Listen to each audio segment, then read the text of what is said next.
Jadi karena selama ini memang undang-undang itu kan kumpulan dari begitu banyaknya undang-undang dijemput untuk lebih diefektifkan, disederhanakan itu aja kok menurut Jokowi. Ya nanti tinggal pelaksanaannya apa, pelaksanaan kira-kira bisa nggak atau memenuhi tuntutan zaman ini, itu aja nanti ya. Jadi kita berusaha untuk menyesuaikan diri aja, itu aja. Pengaruhnya di profesi pengacara Iya, kan masa pandemi ini jelas lah ya, masa pandemi ini banyak penurunan ya, jelas sampai 50% ya penurunan kita, jelas sekali. Cuma kita ya tetap mengikuti protokol kesehatan yang apa yang dianjurkan oleh pemerintah itu aja. Pak, sampai saat ini total anggota Jawa Timur yang diminta berapa? Kurang lebih antara 200-300 ya. Jadi karena kita kan angkatan pertama sampai dengan 10 ya. Setiap angkatan antara 25 sampai 30. Itu aja jumlahnya. Kurang lebih 200-300-an anggota kita. Programnya Pak, kemasyarakatan jangan turun ke desa untuk penyuluhan hukum atau gimana? Iya, jadi kita memang untuk saat ini masih koordinasi ya dengan anggota-anggota. Kita membentuk ini loh, BPC loh, Badan Pengurus Peradin. Misalnya Pasuruan, misalnya kemarin Sabtu kita bentuk di sana anggotanya ternyata sudah 15 orang, dulu cuma satu. Contohnya lagi Lamongan BPC Pradin Lamongan dulu itu cuma berapa orang, 3, sekarang ternyata 27. Iya, jadi makanya signifikan ini yang kita membanggakan gitu loh. Ternyata Pradin ini memang organisasi advokat yang paling lama ya, berdirikan tahun 1964 tanggal 30 Agustus. Itu yang paling lama dibandingkan dengan yang lain-lain gitu loh, makanya dipercaya gitu loh apa tentang Pradin ini, itu menurut saya. Ada tambahan Pak?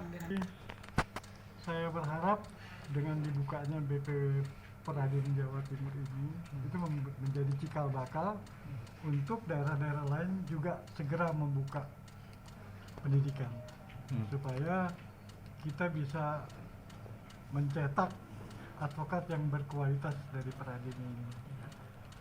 Ya, memang dalam kurikulum ini kita tambahkan beberapa materi yang harus diikuti oleh para peserta. Mudah-mudahan kedepannya ini kita bisa mendapat bukan saja kuantitas advokat ya, tapi kualitas advokat yang kita utamakan juga, sehingga mereka bisa berkiprah di dunia pengadilan dan di tempat-tempat lain juga. Kalau mengenai Undang-Undang Cipta Karya itu, mungkin BPW sendiri akan melakukan seminar atau melakukan sosialisasi kepada para anggotanya. Bahwa pada siang hari ini adalah hari pertama ya, angkatan 10. Pertemuan sampai Sabtu Minggu 12 kali berkira. Jadi ini materinya di sini, ini semua.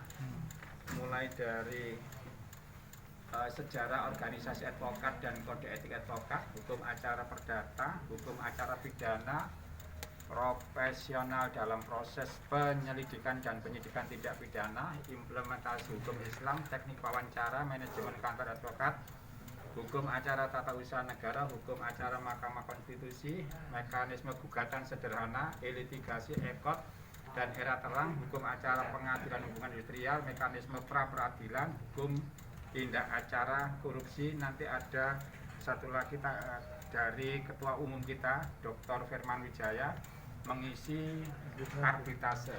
Jadi intinya kita mulai dari pertama sampai dengan angkatan 10 ini, kita nanti terus sampai angkatan semaksimal mungkin, bahwa tujuan kita adalah mencetak calon advokat dari Pradin untuk mengganti generasi-generasi yang sudah sepuh ini. Bapak Samuel ini adalah perwakilan dari Jakarta, advokat senior. Ini golongannya dulu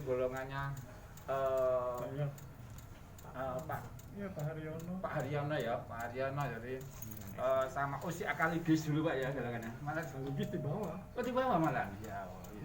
Jadi beliau ini 30 tahun lebih, makanya satu-satunya yang ada di Jakarta mewakili pendidikan ini. Bahwa tujuan kita mencetak advokat ini, mudah-mudahan advokat yang kita cetak ini advokat yang handal, profesional, yang penting jujur ya, jujur dalam melaksanakan tugas. Dan nah, terkait dengan SDM organisasi, tentunya di PPA atau pendidikan profesi advokat ini sangat menjadi satu yang domain yang cukup penting.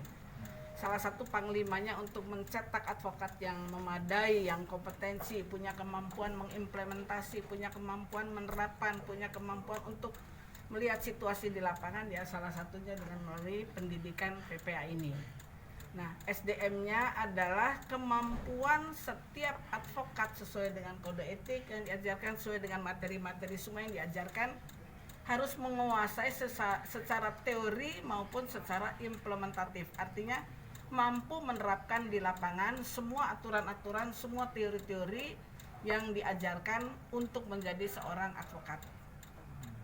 Kiranya seperti itu. Kualitas sendiri pun untuk saat ini Sudah baik karena apa? Kita memang memenuhi aturan-aturan mata pelajaran yang diberikan sesuai dengan aturan yang harus dimiliki oleh seorang advokat. harapannya Bu? Harapannya tentu advokat ini sudah banyak berkompetisi secara sehat, secara baik. Kompetisi yang sehat dan baik adalah salah satunya meningkatkan SDM orang tersebut dari segala lini ya, dari prakteknya di lapangan, dari attitude, perilakunya dalam menghadapi klien itu harus lebih baik dari yang lainnya. Jadi harus mampu berkompetisi, itu harus mempunyai kompetensi yang memadai sesuai dengan aturan. Baik, terima kasih Bu. Ada tambahan sedikit ya? Ya. Informasikan bahwa saat ini kita sedang melaksanakan PPA atau pendidikan profesi advokat yang ke-10 yang kita laksanakan di Hotel Shahid mulai tanggal 20 Februari hari ini. Dan tujuan daripada pendidikan itu sendiri adalah untuk meningkatkan kualitas daripada seorang sarjana hukum. Artinya mereka tidak sekedar gelar, tidak sekedar bisa mengetahui perihal masalah hukum, tapi mereka juga bisa beracara. Ini yang penting karena apa? Profesi advokat adalah profesi beracara. Baik itu acara pendampingan, mewakili di persidangan ataupun dia memecahkan di dalam mediasi. Ini hal yang sangat penting yang harus dimiliki oleh seorang pengacara. Itu. Makanya pendidikan ini selalu berkelanjutan. Jadi tidak hanya berhenti pada PPA saja, tapi mereka dituntut untuk mengolah, menimba ilmu terus. Gitu. Nah, Di angkatan 10 ini ada jumlah 30 atau 38. 3 Ya, itu peserta. seluruh Jawa Timur. Seluruh Jawa Timur, ya, karena memang ini kita adakan. Dan satu hal lagi untuk tahun angkatan 10 ini kita mengadakan dua sistem, yaitu yang pertama offline yang kita jalankan di Hotel Shahid, yang kedua online itu di seluruh Indonesia. Jadi ada beberapa teman-teman yang dari luar yang ikut PPA, tapi lewat online. Harapannya Pak? Harapan kita